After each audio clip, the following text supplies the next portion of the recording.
রমজানের প্রথম দিনেই জমজমাট ছিল রাজধানীর ইফতার বাজার। নানান পদের খাবারের পসরা সাজিয়ে বসেছিলেন ব্যবসায়ীরা। দুপুরের পর দোকানে দোকানে উপচে পড়ে ভিড়। এবারও আছে ঐতিহ্যের সাথে মুখরোচক খাবার। রমজানকে কেন্দ্র করে বাহারি সব ধরনের খাবার নিয়ে বসেছে পুরান ঢাকার ঐতিহ্যবাহী ইফতার বাজার। চিরাচরিত মচমচে তেলে ভাজার নানা পণ্য, ছোলা মুড়ির পাশাপাশি পাওয়া যাচ্ছে স্পেশাল হালিম, গরু ও খাসির নানা পদের খাবার।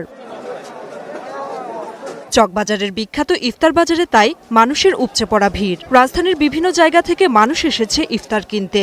আমরা ছোট থেকে আমার বাবার সাথে আসছি না, তো ওই হিসাবে এখনো আমি আমার ছেলেকে নিয়ে আসি না, তো ওই হিসাবে মনে করেন চলতেছে আমাদের এই ঐতিহ্যবাহী চকবাজারের পুরান ঢাকার ইফতারি ছাড়া তো চলবেই না। চকবাজারের ইফতারের বাজারে বিগত 400 বছর যাবতের এটার ইতিহাস। আমরা পুরান ঢাকার মানুষ, এখানকার খাবারও খাই, পাশাপাশি অন্যান্য ঘরে বানানো খাবারও আমরা খাই। আজকে তো প্রথম রোজা, তো এখনো বুঝতে পারতেছি না দামটা।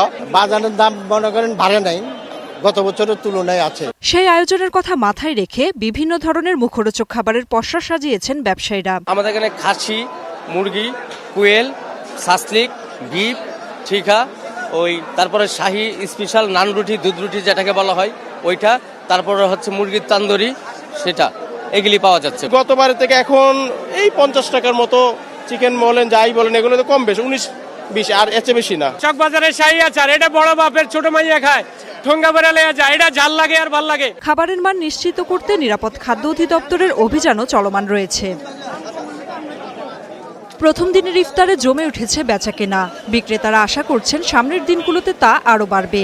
তবে সচেতন ক্রেতাদের দাবি, মজাদার খাবারের পাশাপাশি ইফতার বাজারে স্বাস্থ্য সচেতনতাও পাবে গুরুত্ব। Nafia Farsana, star news.